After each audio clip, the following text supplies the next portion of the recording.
Welcome back. Remember, this is your Tech and comes to you live from Hotel Goshen here in Eldoret. And I'm Marius Kimboy. If you're just joining us, tonight I have women in the house.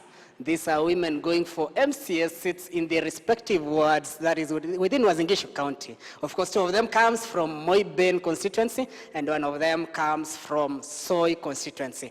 At my right, I have Honorable Sally Chepkoech Lagat, who is going for an MCS seat in Soy ward, that is in Soy constituency. Of course, next to me we have Honorable Sarah Malelu, who is going for an MCS seat in Kimumu ward, that is in Moiben constituency, and Honorable Antonina Makoba, who is going for an MCS seat in Kimumu ward in also Moiben constituency. Weshimiwa, before we went for the break, we were talking about matters education. And for this now, I want us to go straight to this issue of water. I understand Kimumu ward is a very populated area, and being a populated area, there are estates and people are crying for clean water. And we understand Uasin Gishu County, we don't have our own water, we rely on our neighboring county, that is Elgeyo-Marakwet County. What are you planning, given a chance to get to the county assembly, to make sure that Uasin Gishu will become independent in clean water? Mheshimiwa Makoba. Okay, thank you, Mr. Kimboy. As you know, in Kimumu ward, the problem we have is clean water. We don't rely on these boreholes because of a lot of cholera in the area. So we just want to rely on clean water from the county government. What we are planning to do is to have our own water from other sources like this inaitwa nini hizi.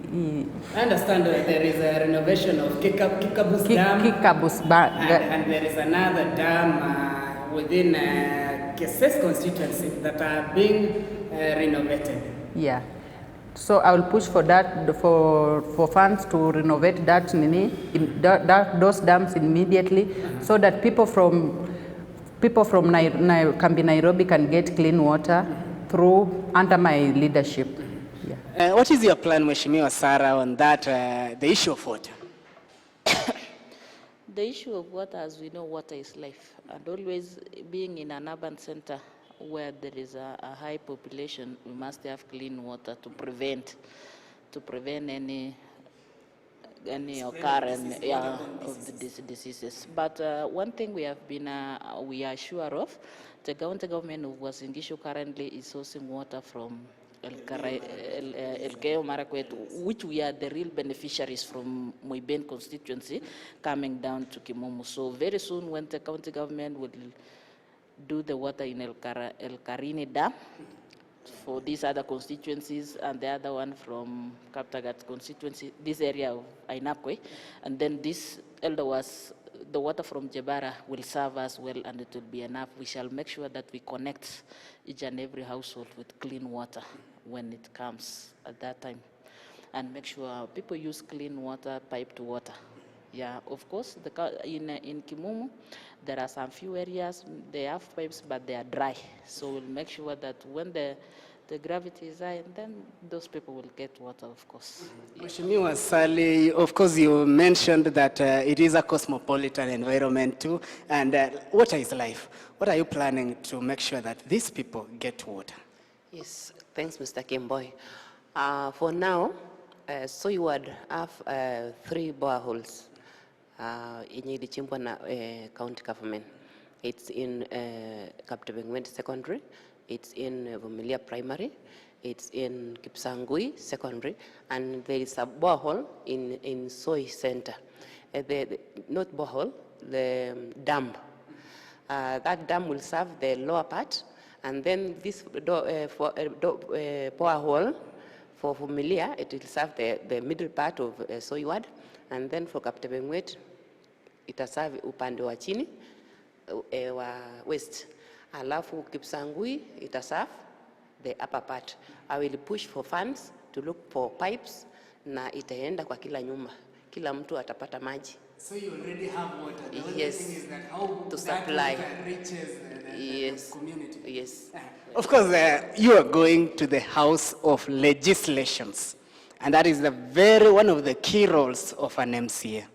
Mheshimiwa Sarah, if you get to the Uasin Gishu County Assembly today, which is that bill that it is in your heart that we say the first 100 days you will make sure it goes through the floor of the House?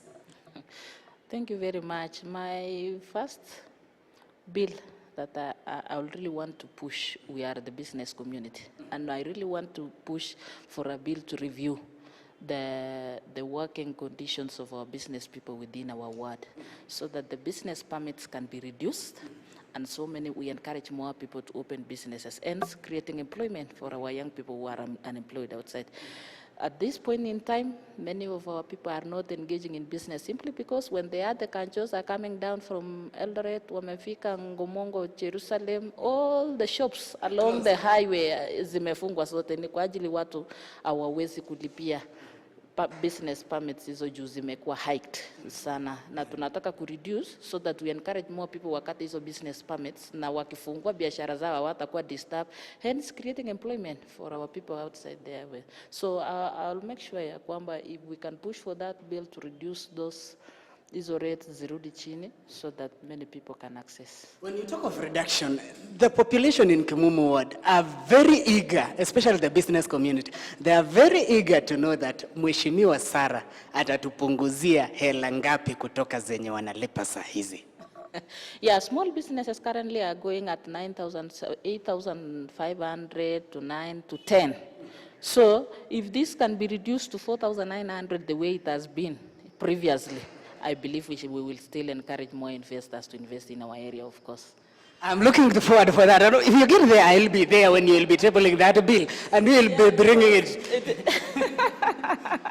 Yeah, that is what we are focusing now, because as you've seen, both the Jubilee government and the NASA coalition, both have in their manifestos have free secondary education. And we want to divert the money that we have been allocating to the bursaries in high schools so that we subsidize to the business community so that they can work in a very conducive environment. I'm waiting for that. And I do promise that I'll be in the House that day. Mheshimiwa Sale, what is that bill that you have it in heart that nikiingia leo pap, I'm going to table it? My first bill yangu ya kwanza kabisa, naona huyu mzee wa mitaa. Huyu mzee wa mitaa huwa anafanya kazi, lakini hakuna mshahara anapata. Huwa kwa kijiji yeye ndio anasuluhisha mambo kufika kwa polisi. Mwana kijiji huyu mzee wa mitaa amesuluhisha kwanza. Sasa naenda kubushi hiyo bill, huyu mzee wa mitaa apate kitu kama salary. Your colleagues may tell you mzee wa mitaa is under the national government, that is the national security. How are you going to bring it to harmonize with the county government? Yes, I will ndafanya tu chini, tusaidiane na wenzangu, nifanye nihamasisha hawa wajue umuhimu ya amani huko kijijini. Alafu wajue kwamba huyu mzee wa mitaa ni muhimu zaidi. Alafu sasa hiyo salary mzee wa mitaa apate. It's good to have mothers in that house. I'm longing to see that house full of mothers. Mheshimiwa Makoba, what is that bill that you have that you say, hii lazima niweke? Me personally, as Antonina Makoba, in Kimumu ward, as you know, we have the Juakali area. I will really push for these Juakali people to get an area whereby they can enjoy doing their work peacefully. They can have a very comfortable area where they can do their job peaceful, so that they can have their customers instead of doing their work at the roadside. You know, most of our people are doing their Juakali jobs at the roadside, whereby it's very risky to them. In case of any accident, they can even be affected. So you are planning for a formal structure for the Juakali people? For the Juakali people. Across Uasin Gishu County? Not across the Uasin Gishu You are County. just focusing on Kimumu ward. But legislation, you know, it will cut across, it will benefit. But your first beneficiary should be Kimumu. If Kimumu is... Kimumu has done that, you are satisfied. Be it they want to do it across the... We have for Juakali people across the entire Uasin Gishu County, maybe along the business centers, even Juakali Center, we have even along the market area, those areas. So maybe the entire, the entire Juakali artisans, maybe she could talk about that to assist them, maybe to stay in. But you know, fully in Kimumu. I really see that you really have. We have been working we have been working for the Juakali people, by the way, and all along we have been pushing for a place for them to have a place for them to work. As I was talking to you for reducing that into affordable rates, is because even the Juakali artisans, when they are in those garages, they are being taxed high.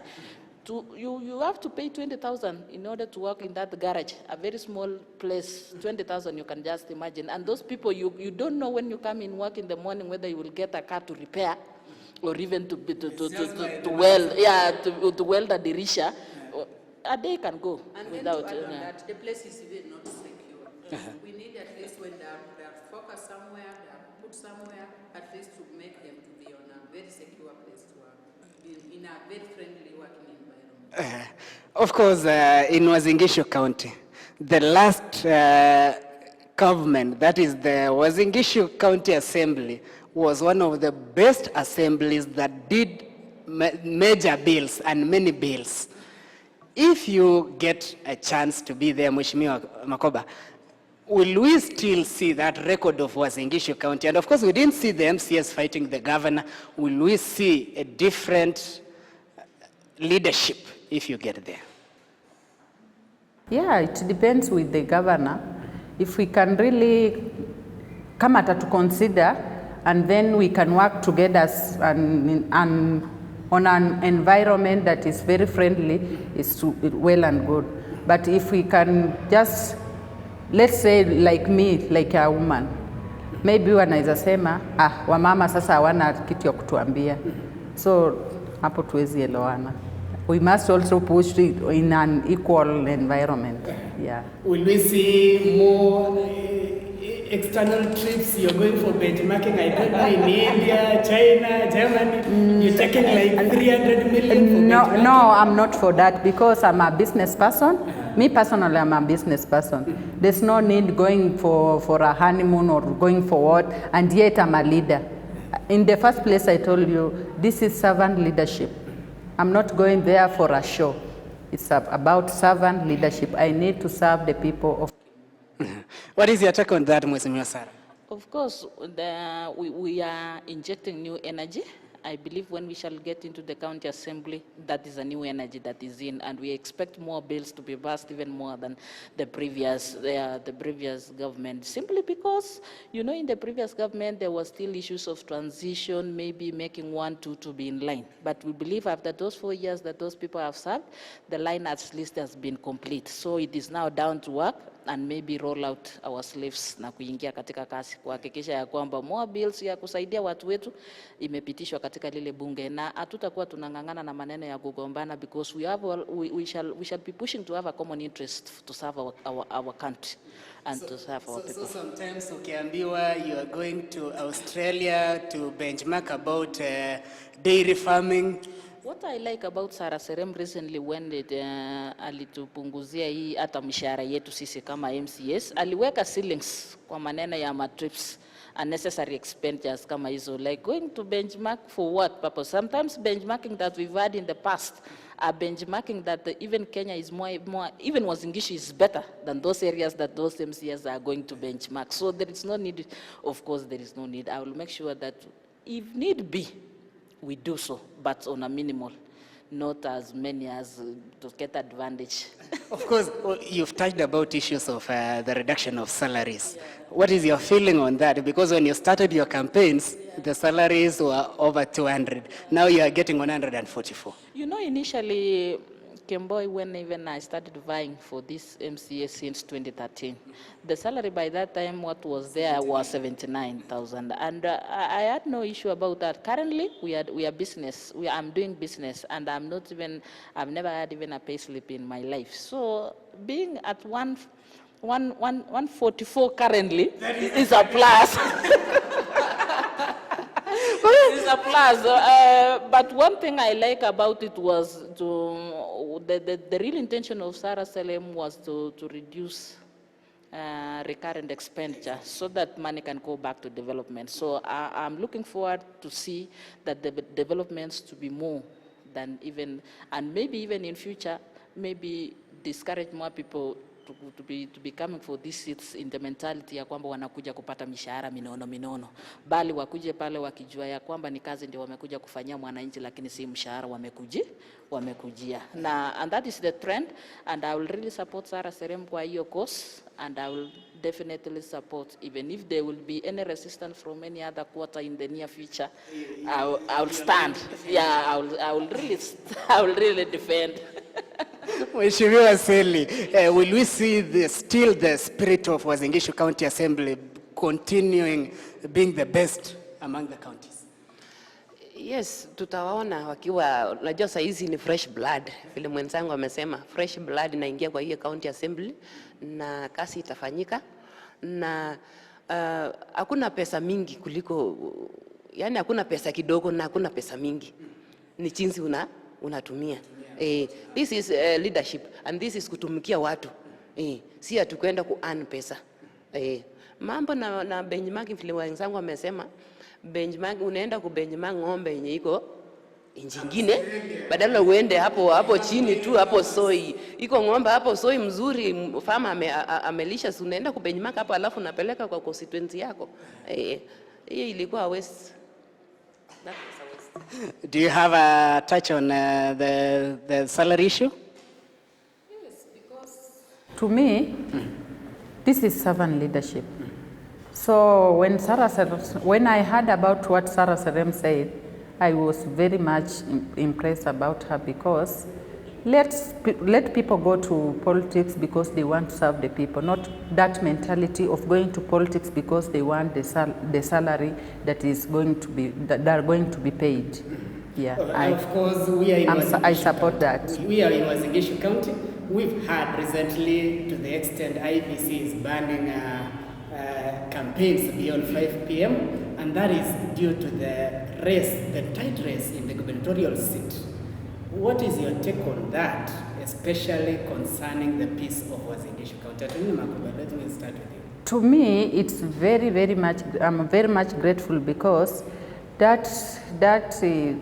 yani hiyo kugombana yenye the two governors are fighting for, to me it's tough, yes, but it's also very risky to our people, because we need a very peaceful environment to do our campaigns, so that when people go for their campaigns, by 5, let everybody be at home, so that they can refresh their mind, think wisely, and then come out tomorrow with another fresh minds for another day. Yeah. Mheshimiwa Sarah? When we were being cleared by the IEBC, there was an electoral code of conduct, that we signed, and I believe we shall abide by that as politicians, so that we can reduce the tensions and avoid any violence that might erupt. That was the right move, to maybe suspend for a while, and then maybe, but one thing will have to remain, that our people have to know that elections come and go, and whoever you are supporting, led by policies, but not individuals. But nunua sera yenye mtu anauza, yenye inaweza kugusa maisha ya, than dying for somebody. You will find most of our young people around here, they are even dying for somebody who doesn't know that who is that person. Yeah, but only because they have just had a name so and so, they are only going for that and not looking even after their lives. Yani, they have just gave up their lives kwa ajili ya mtu, badala hata ya kusekua maisha yake na kuona ni kiongozi ndio tunatafuta. So we really condemn violence at this point in time, because we really have to abide by peace. The most affected people when violence will erupt after this election will be the women and the children, they will be left in the camp shift tents, and then the men are just going their way. So peace is always paramount. It is better to labor in a country that there is peace than to bleed in a country of war. So we must. Peace is paramount. And we are preaching all along, wherever we are going, to tell our people, please be calm and let us do our campaigns peacefully. As we are speaking today, there is a lot of tension in our area, and many of the people are now packing back home. They want to travel back to their reserve areas. And one thing will remain: somebody is getting out, he will not vote. By not voting, a new leader will be voted in that maybe it was not your choice. And then later on you start complaining that elections were rigged, and you never participated in that electoral process. So as much as there is any tension, please, we are always willing as leaders. They can just inform us, we inform the authorities to provide the security for them so that they can vote peacefully, and also provide the government has assured us of enough security. So there is no cause of alarm for somebody to travel back home at the up country. Mheshimiwa Seli, on the issue of gubernatorial seat and the issues of peace within Uasin Gishu County. Yes. Bila amani hatutafanya uchaguzi mzuri, na uchaguzi ni haki yako. Sasa tunaomba wananchi wakuwe watulivu na wachague kiongozi wenye wanataka na watuliza amani. Viongozi wanakuja, wanachaguliwa na wanaenda. Wengine wanachaguliwa wanaenda. Si ati ukichagua leo huyu ati sasa ndio itakuwa nini. Chagua choice yako na ukuwe na amani na ubiri amani. Hata sisi tunahubiri amani, tunaomba tukue na amani na mwanadamu life wanasema nini? Life is important than everything. Hiyo uhai ya mwanadamu ni muhimu kuliko kila kitu. Sasa uongozi unakuja na unaenda. Sasa tusiweke manani sana, tuchague viongozi mwenye atachaguliwa, huyu atakuwa kiongozi wetu, na tuendelee na kazi zetu. Final question, will you accept the results of 8th August? Yes.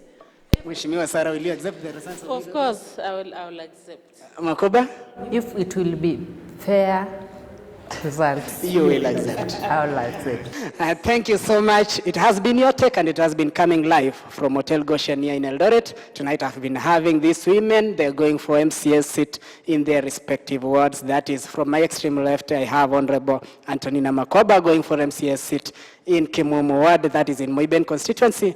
Next to her is Honorable Sarah Malel going for MCS seat, the same Kimumu ward in Moiben constituency. And of course, in my right, I have Honorable Seli Chepkoech Lagat going for an MCS seat in Soy ward, that is in Soy constituency. All of them come within Uasin Gishu County. From everybody who has made this program a success, it has been a pleasure being with you tonight. We wish you a good night. Till next time, same place. God bless. I'm Marius Kimboy.